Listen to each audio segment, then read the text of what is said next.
match ñu ne la donc sa quart de finale da ngay déplacé wu jógee Tanzanie dem fu mel ni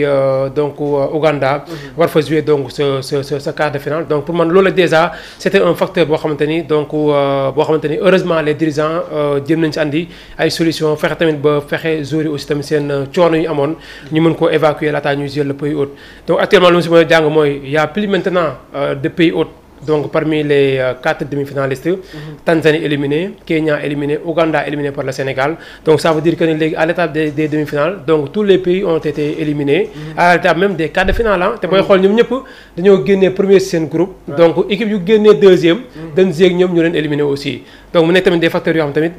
c'est important aussi à souligner. Et les joueurs aussi ont assuré le minimum. Le minimum c'était de passer devant l'Ouganda et d'aller en demi-finale. C'est ça. Quel que soit le but marqué. Marqué bien par l'intermédiaire de Oumar Ba. Le pensionnaire de l'US Gorée bien tenu, c'était un peu difficile sa fin de saison avec Gorée parce qu'à un moment donné il était donc blessé ñu bëri sax jàppoon nañ ci liste Souleymane Diallo si bokk mais heureusement Souleymane Diallo en tant que acteur boo xamante ni yàgg na bokk si groupe bi donc mu may ko sens yóbbu ko donc heureusement il a marqué son premier but. Alors Djiby avant may ñëw sur la réaction de Seydina Limamou Ndoye si groupe WhatsApp bi donc y a un commentaire bi nga xamante ne dama ko yónnee Omar sax mu ñu partagé ko ak la communauté mais ci match bi nga xamante ne joué nañ ko face à l'Ouganda il y a eu des critiques vraiment sur le jeu produit par l'équipe nationale du Sénégal. Et tamit bien vrai que c'était un match très compliqué, il y a eu le déplacement jóge ci benn zone demaat ci benn zone yooyu tamit c'est des facteurs yi nga xamante ne dañ ko jël en considération waaye tamit n'empêche on a besoin de voir une équipe nationale du Sénégal bi nga xamante ne dinañu gis de la productivité dans le jeu loolu nag gisuñu ko moo waral sax ñu bëri ñi ngi critiquer la tactique et la gestion de Souleymane. Man pour moi c'est trop tôt ñuy jéem a critiquer la façon c'est ça équipe boo xamante ne pour le moment mi ngi avancé mi ngi jóge ci phase de poule éliminer un pays organisateur dem demi-finale pour man foofu critique war fu am lu war a am mooy jéem a encourager nos joueurs encourager l'entraîneur encourager ses adjoints foofu tey la Sénégal soxla mais tey rien ne sert ñu war a qualifier demi-finale ñu naan non qualifier nañ mais certes c'est une sélection nous n'avons pas un club club la gars yi dem benn installation boo xam ne dañ fay nekk souvent di entraîner même bu fekkee ni équipe nationale locale également moo war a gën a mën a am jeu bu productif que équipe nationale senior bu aussi Sénégal ndax Sénégal senior bu ngeen ñëwee benn une semaine à peu près ngeen am wala 4 jours 3 jours pour faire des séances d'entraînement top dem jouer ci seen match mais gis nañ avec la sélection locale de Souleymane Diallo booy daan nañ y a des dizaines et des dizaines dans le championnat local c'est ça Souleymane Diallo def na pratiquement des dizaines et des dizaines de regroupements si centre yi ñu doon nekk tey day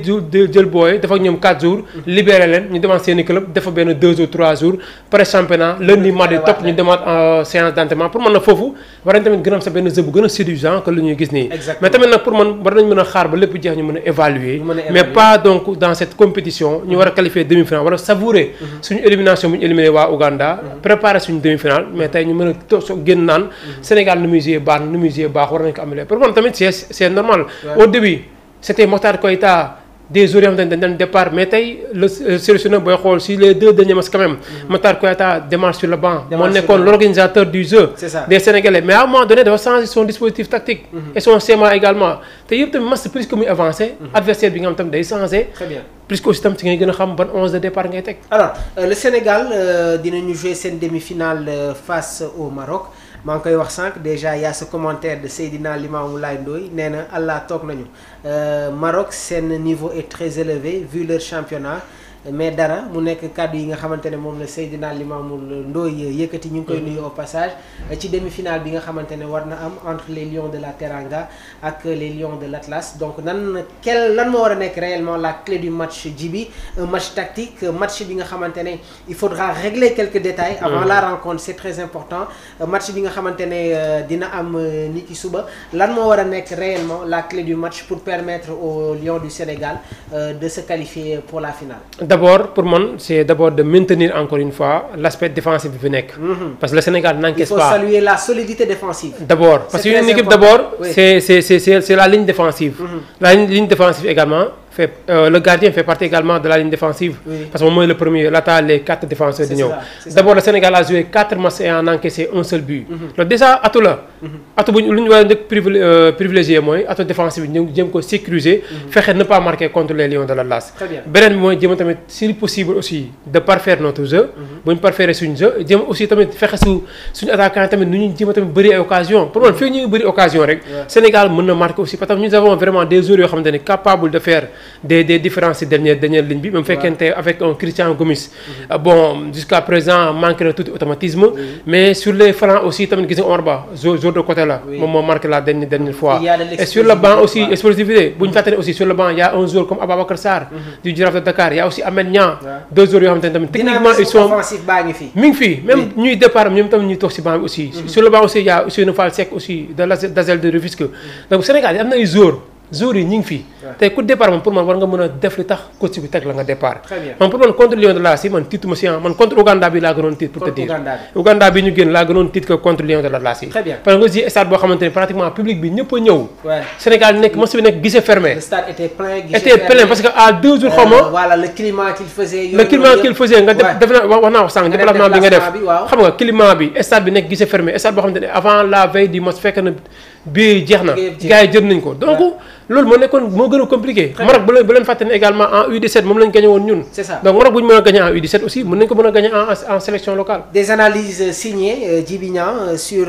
la prestation des Lions du Sénégal face à l'Ouganda. donc Sénégal war a football suba sa demi-finale face à cette équipe du Maroc donc dinañ leen jox les dernières informations yu concerner la tanière des Lions on va rester toujours avec le journal Record ñoom ñi ngi ñëw sur la Super Coupe d'Arabie Saoudite 2025 donc Al Ahli bu Edouard Mendy moom moo remporté la Coupe d'Europe d'Arabie Saoudite en battant équipe bi di Al Nasser au tir au but 5-3 après un match nul 2 buts partout Edouard Mendy donc nekkoon tamit ancien gardien de Chelsea et joueur d'Al Ahli a été le héros de la rencontre gannaaw ba mu arrêté un tir au but décisif lors de la séance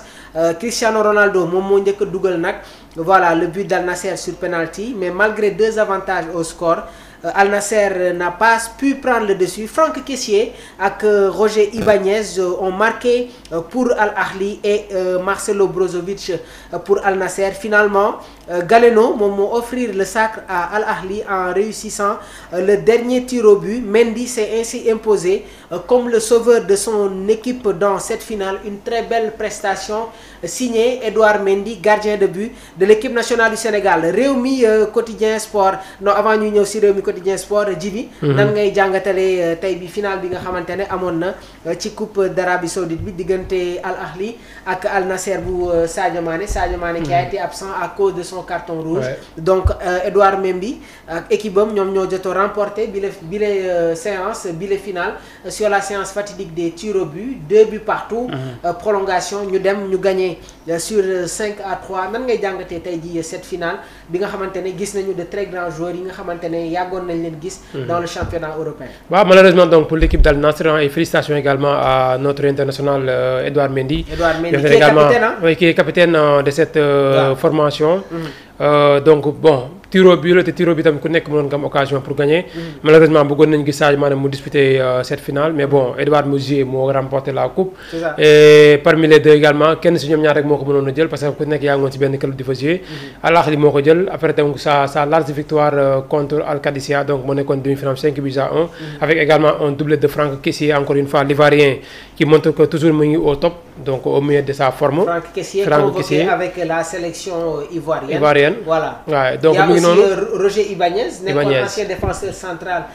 bu équipe bi di AS Rome laata muy dem tamit dans le championnat. donc pour dire que ñoom Saudi Pro League léegi toujours ay temps dañ leen faral di gis dañuy jël ay mag yu nekk fin de carrière di leen fànni mais léegi seen politique bu bees mooy fexe dem di njëkkanteeg ay yenn club yu mag yu nekk en Europe fexe ba recruter seen joueurs andi leen fa donc c'est des choses yoo xamante ni moo tax tey jii seen niveau mi ngi commencé di gën di sori mais encore pour revenir également sur cette finale entre Al Nassr ak Al Ahli bon en tout cas noonu la mënoon demee parce que bu fekkee def nañ 2 buts partout dem tiro bi bon le plus chanceux bon souvent moom mooy faral di remporter le tiro bi. exactement place au journal Rewmi quotidien sport ñoom ñi ngi ñëw sur l'Afrobasket 2025 le Sénégal termine sur le podium donc voilà en décrochant la médaille de bronze donc les Lions de la Teranga ont largement dominé le Cameroun sur le score de 98-72 mu nekkoon ni tamit match pour la 3e place.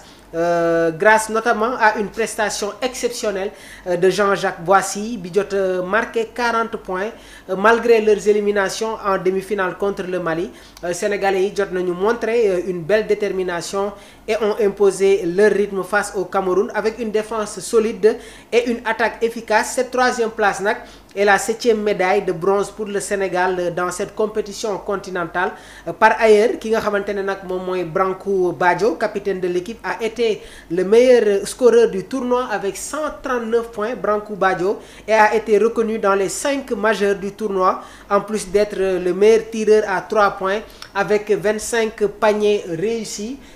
Gis nañu tamit élimination bi nga xamante na am na voilà face à cette équipe tamit suñ demi-finale bi nga xamante ne joué nañ ko face au Mali le Mali qui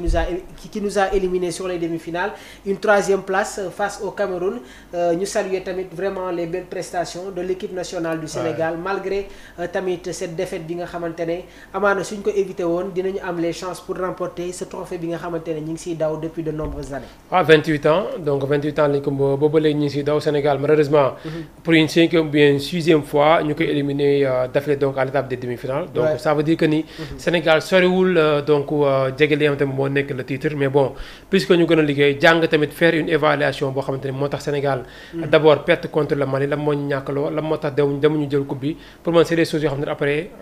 Desagana il va faire son rapport la direction technique également donc dinañ ko def pour xool évaluer le tournoi carrément de Luanda donc en Angola mais bon en tout cas félicitations à Desagana félicitations également à Branco Badjo qui fait partie également des 5 meilleurs joueurs de ce tournoi 5 majeurs lui remporté également 2 titres individuels wax nga ko léegi également bon mu nekk joueur boo xamante ni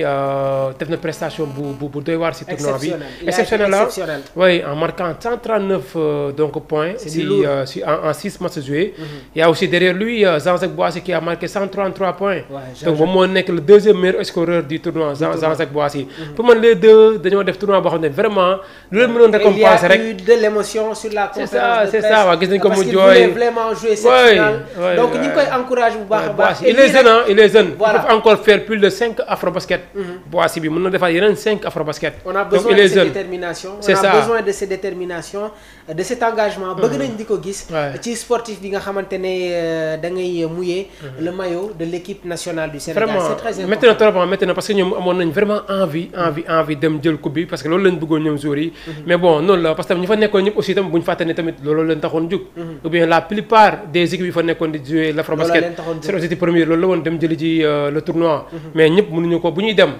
titre yu bëri mooy dem mais delsi bi benn titre kese moo fay jógee Angola moo ko mujjee jël 3e fois moo koy organisé 3 fois moo koy jël biir dëkkam donc ça veut dire que Angola a encore confirmé que ni moom mooy yore le leadership sa suprématie si basketball masculin bu Sénégal parce que bii mooy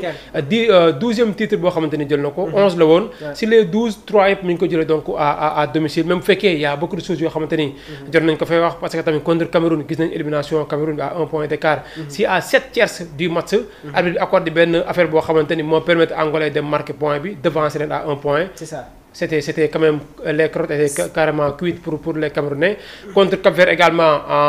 en quart de finale aussi gisoon nañu tamit également il y avait beaucoup de contestations. Mais bon en tout cas loolu daal moo nekkoon seule tache noire yoo xamante ni am na aussi sugu mais pour man daal en tout cas nañ gën a xoolaat la moo manqué ci équipe bi ñu renforcer ko parce que booy xool si les 12 yu fa nekkoon 5 carrément ñoo si gën a fësal seen bopp. C'est Branco Badjo, c'est Jean-Jacques Boissy, Moustapha Diop, Ibou Fall Faye et Janko Badji. ñoom lañ doon gën a à part les 5 ñeneen ñi c'était des suiveurs aussi. te pour man bu ñuy def Afrobasket bu ñu yóbboo 12. on parle du collectif surtout en basket tamit il faut que ñu am collectif bi nga xamante ne. joueur bu dugg rek da ngay nekk dans le banc. et comme ni nga ko souligné nii je pense que c'est des rectifications yi nga xamante ne tamit nañ ko def pour l'avenir on va parler d'une autre information muy concerner tamit la Premier League Iliman Ndiaye et Ismaïla Sarr buteur donc Iliman Ndiaye di football ci équipe bi di Everton ak Ismaïla Sarr sont tous les deux buteurs en Premier League lors de cette saison 2025-2026 dans le championnat anglais. Donc Iliman Ndiaye a marqué un but historique pour Everton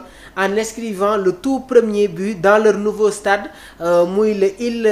Dickinson Stadium, lors du match contre Brighton. Donc voilà, Iliman Ndiaye qui a été le premier buteur grâce à une passe de Jack Grealish en provenance de